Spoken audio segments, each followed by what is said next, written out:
Olá, meu querido, tudo bem? Tudo na paz? Graças ao nosso eterno Criador. Meus irmãos, mais uma vez nós estamos aqui para deixarmos mais um entendimento para a honra e glória do nosso Criador.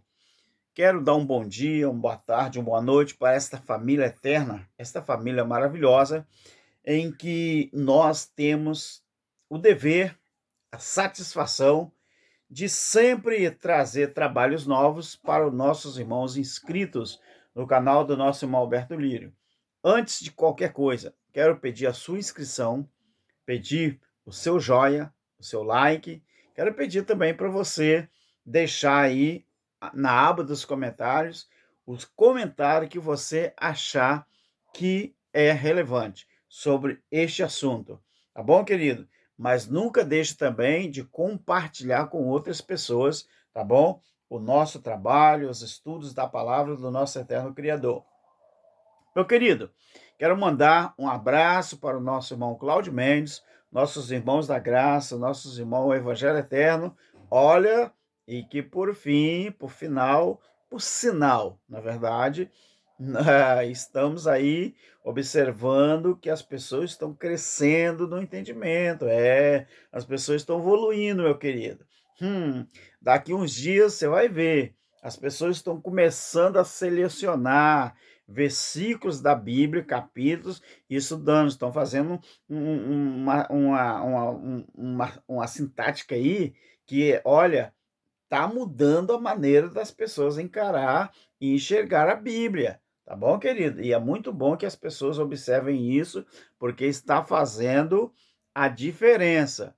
Um abraço ao nosso irmão Cláudio Mendes, que ele começou isso aí, e eu sou uma das pessoas que hoje tenho esse entendimento e vim para o lado de cá, para o lado de cá, porque sei que isso é verdade. Tá bom, meu querido? Deixa eu falar uma coisa com você. Eu quero falar hoje sobre um assunto que é muito relevante, principalmente no meio evangélico. Nós observamos que muita gente, às vezes, ainda não se perguntou por que Paulo trouxe o assunto da vinda de Jesus ou da manifestação do Filho do Homem para a igreja de Tessalônica. Paulo escreveu duas cartas, não é? Para a igreja de Tessalônica. E às vezes você se pergunta, por que Paulo escreveu a respeito da vinda do Filho do Homem para a igreja de Tessalônica? E outras cartas, às vezes nós não encontramos isso. Primeiro, eu quero abrir a Bíblia aqui e quero que você nos acompanhe. 1 Tessalonicenses, capítulo 4, a partir do versículo 13. Olha o que está escrito. Não quero, porém, irmãos, que sejais ignorantes acerca dos que já dormem, para que não vos entristeçais como os demais que não têm esperança. Então, quem estava dormindo aqui era quem não tinha esperança. O sono da indolência, né? O sono espiritual, não o sono da morte. Cremos que Jesus morreu e também ressurgiu. Assim também cremos que aos que dormem em Jesus, Deus os tornará a trazer com ele. Preste atenção. Dizemos-vos isto pela palavra do Senhor, que nós, ele se inclui, os que ficarmos vivos para a vinda do Senhor, não precederemos os que dormem. Pois o mesmo Senhor descerá do céu com um grande brado, a voz do arcanjo. Olha as figuras de linguagem, queridos. Três vozes, três figuras de linguagem, não é? O som da trombeta de Deus, primeiro, grande brado, voz do arcanjo, som da trombeta de Deus, e aos que morrerem em Cristo ressurgirão primeiro. Depois nós, ele se inclui, junto com os crentes de Tessalônica, os que ficarmos vivos, seremos arrebatados juntamente com ele nas nuvens, figura de linguagem para juízo, para o encontro do Senhor nos ares. E assim estaremos para sempre com o Senhor. Portanto, consolai-vos uns aos outros com essas palavras. Meu querido, às vezes alguém pergunta assim, por que esse texto está aqui? Justamente para a igreja de Tessalônica. A vinda do Senhor, queridos, a vinda do Senhor, ela nunca foi para eles, para os crentes de Tessalônica, e nem para nós. Você vai aprender isso quando eu ler o capítulo 5, alguns versículos, que Paulo dá continuidade do capítulo 4 no capítulo 5. Por que Paulo escreveu para a igreja lá de Tessalônica? Porque no tempo do apóstolo Paulo, a cidade de Tessalônica, não é? Era muito rica e muito movimentada. Então a cidade de Tessalônica, ela era rica, muito movimentada, e com isso o que que acontecia? Ela atraía muita gente de outras nações que vinham atrás de prosperidade. Mas isso também trouxe à população de Tessalônica, aquela cidade, inúmeras religiões.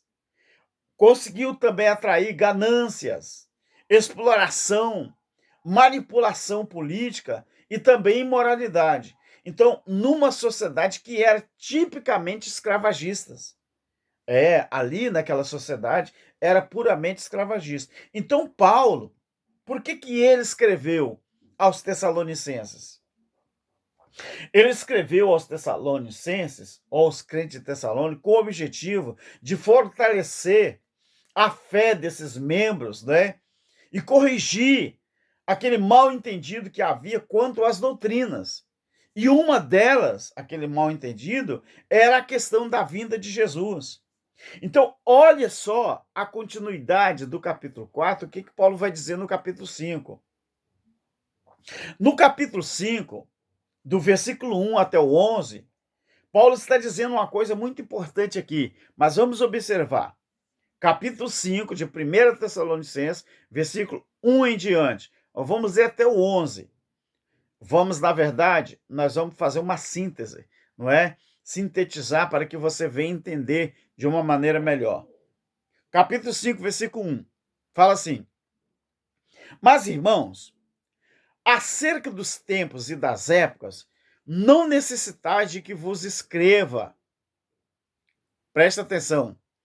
Não tem necessidade de eu escrever para vocês. Por que Paulo está dizendo que acerca dos tempos e das épocas não necessitava dele que ele escrevesse para eles? Porque eles, tempos e épocas que eles estavam preocupados era com a questão da vinda do Senhor, que Paulo já dizia ali no versículo de número 15 do capítulo 4, e também daquele assunto que Paulo tratava ali. Ele falou: rapaz, vocês não precisam ficar preocupados, vocês fiquem tranquilos, porque isso aí não é para vocês. Esse negócio que vocês estão preocupados acerca dos tempos e das épocas, vocês não precisam de que eu vos escreva.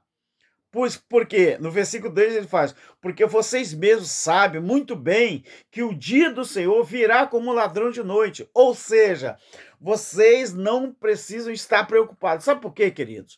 Porque os crentes de Tessalônica não eram judeus. Os crentes de Tessalônica não eram hebreus, não eram israelitas, eles eram europeus, porque estava ali na cidade, no país da Grécia. Então Tessalônica estava ali, juntinho. Então eles eram tessalônicos da cidade de Tessalônica. Os tessalonicenses não tinham que se preocupar com aquilo que haveria lá em Israel, porque o juízo era para Israel, o juízo era para o povo hebreu. Então os crentes lá de Tessalônica, eles estavam preocupados com aquela doutrina, não é? Aquele vários tipos de doutrina que vieram, né, com a colonização, que vieram junto com aquelas religiões, com aquelas ganâncias, com aquela exploração, com aquela manipulação política, com aquelas imoralidade toda. Então, aquela sociedade, elas estavam preocupadas, pelo menos os cristãos, não é? Então, Paulo, ele fortaleceu os crentes escrevendo 2 cartas para lá. Então, sobre a questão das doutrinas que havia. Então, uma dessas coisas tratava sobre a vinda de Jesus. Então, Paulo, versículo 3 do capítulo 5, ele está dizendo: quando andarem dizendo há paz e segurança, então lhes sobrevirá repentina destruição, como as dores de parto, àquela que está grávida, e de modo nenhum vão escapar. Mas quem era essas pessoas que Paulo diz que iam vir sobreviria a eles repentina destruição? Não eram os crentes de Tessalônica, era aquelas pessoas que estavam no capítulo 5, versículo 1 e versículo 2. Paulo está dizendo aqui: quando andarem dizendo há paz e segurança, então lhes sobrevirá repentina destruição, como as dores de parto, aquela que está grávida, de modo nenhum vão escapar. Paulo diz, versículo 4 do capítulo 5: mas vós, irmãos, já não estáis em trevas, para que esse dia vos põe de surpresa, ou vos surpreenda como um ladrão. Paulo está dizendo, meus queridos, vocês já não estão em treva mais. Eu preguei para vocês, vocês acreditaram no evangelho da incircuncisão, vocês acreditaram que o juízo vai vir. Eu já falei para vocês que vai vir, mas não é para Israel. Então Paulo está dizendo aqui, vocês são filhos da luz e filhos do dia. Nós não somos da noite, nem das trevas.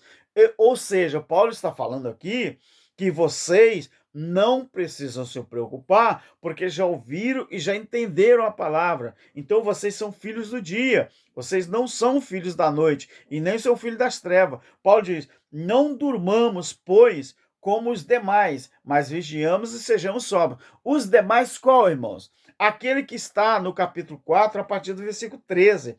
Não quero, porém, irmãos, que sejais ignorantes acerca dos que já dormem, para que vos não entristeçais como os demais, que não têm esperança. Então, quem que não tinha esperança de ser guardado do dia do juízo? Eram os tessalonicenses ou eram alguns judeus? Alguns judeus. Por que Jesus falou para alguns judeus, está em vós apercebido, para que aquele dia não vos ponha de surpresa? Paulo está repetindo a mesma palavra que Jesus falou para os judeus. Só que Paulo agora está falando para os crentes de Tessalônica. Paulo está dizendo assim: vós sois filhos da luz, não vamos dormir, porque como os demais, mas vigiamos e sejamos sóbrios. Ou seja, o que é sobra aqui? É sobra de cachaça? É sobra de cerveja? Não, sobra. É atento. Estejamos prontos, vigilantes, porque aquele dia não é para vocês. Não é para vocês. Aquele dia, a volta do Senhor, a vinda de Jesus, não é para vocês. É para eles. É para quem é judeu. Então, Paulo está dizendo, se incluindo no texto, porque ele era também judeu. Paulo, a Bíblia resiste pelo menos 3 nacionalidades, não é? Uma que ele era de direito por nascimento, outro porque ele tinha alcançado a cidadania romana, não é? Mas ele também fala que ele era um cara que tinha noção daquilo que ele fazia. Paulo era um centurião, tomava conta de 100 soldados, não é? No exército romano, na guarda romana. Então, ele tinha esse direito porque ele era nacionalizado, né? Ele se nacionalizou como romano. Então, Paulo, mas ele era da tribo de Benjamim, ou seja, Paulo era judeu de nascença, mas ele também entrou ali no exército romano porque tinha noção daquilo.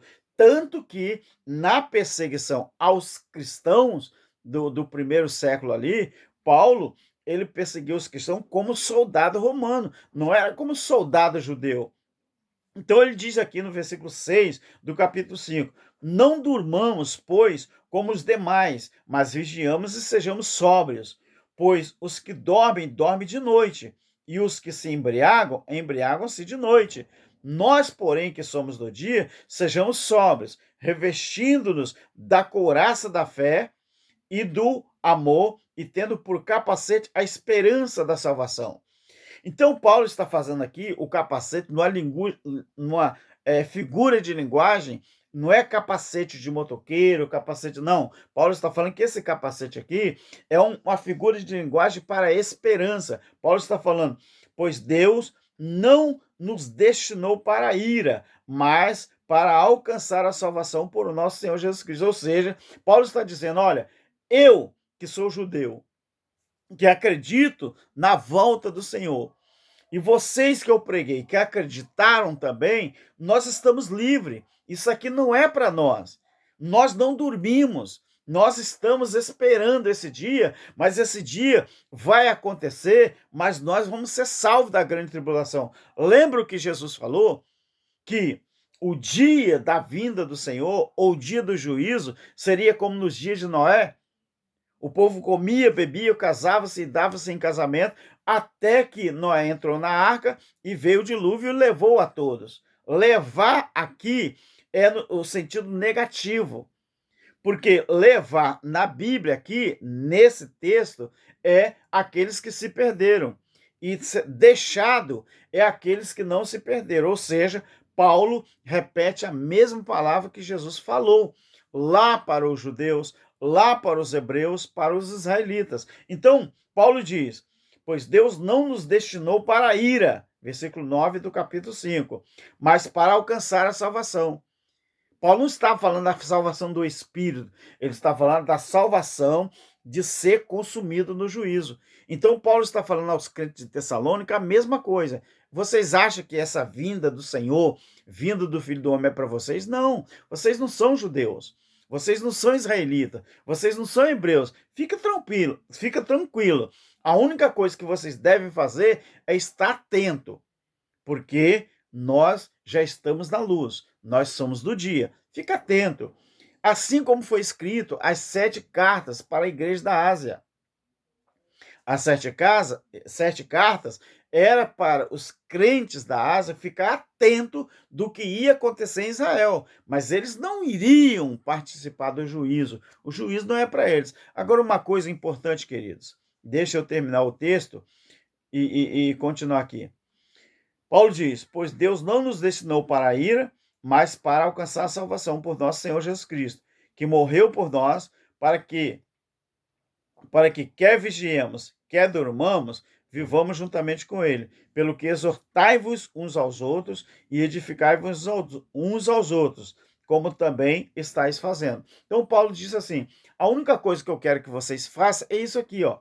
Fique fazendo isso, fique exortando uns aos outros, fique edificando uns aos outros, como também estáis fazendo. É isso que Paulo queria. Agora, com respeito à vinda, Paulo disse assim: não quero, porém, irmãos, que sejais ignorante acerca dos que já dormem, para que não vos entristeçais como os demais que não têm esperança. Ignorante aqui, ou ignorantes, que Paulo diz aqui, o que essa ignorância remete? Está em falta de conhecimento. O que é ignorante aqui?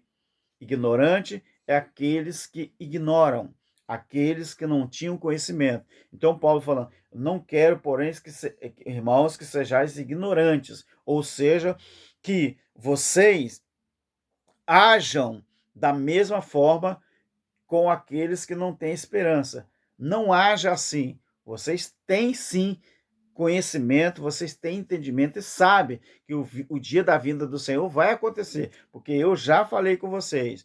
Então ele fala no versículo 1 do capítulo 5: irmãos, mas meus irmãos, na cerca dos tempos e das épocas, não necessitais de que vos, ou seja, ele escreva para eles, porque eles já estão cientes.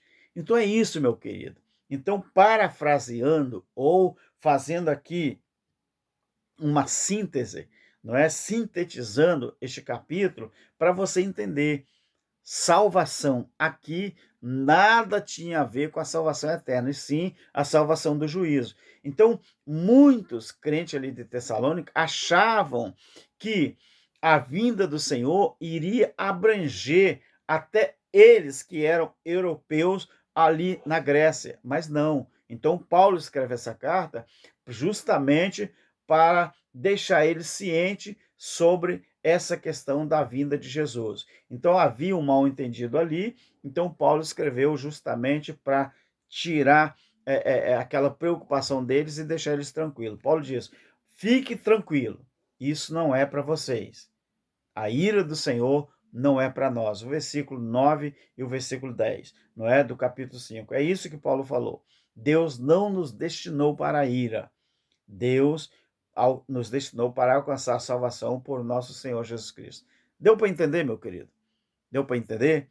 Então, eu quero deixar aqui um abraço para todos vocês, nossos inscritos, nosso irmão Cláudio Mendes, não é esse irmão que está fazendo uma diferença muito grande aí no YouTube, né, sobre o Evangelho Eterno, e eu sou grato a Deus por ter, né, conhecido o nosso irmão Cláudio Mendes na plataforma. Eu agradeço de coração, tá bom?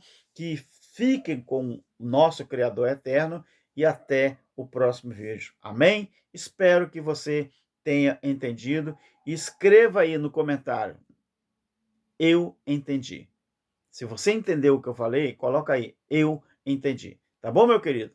Graça eterna a esta família maravilhosa. Amém.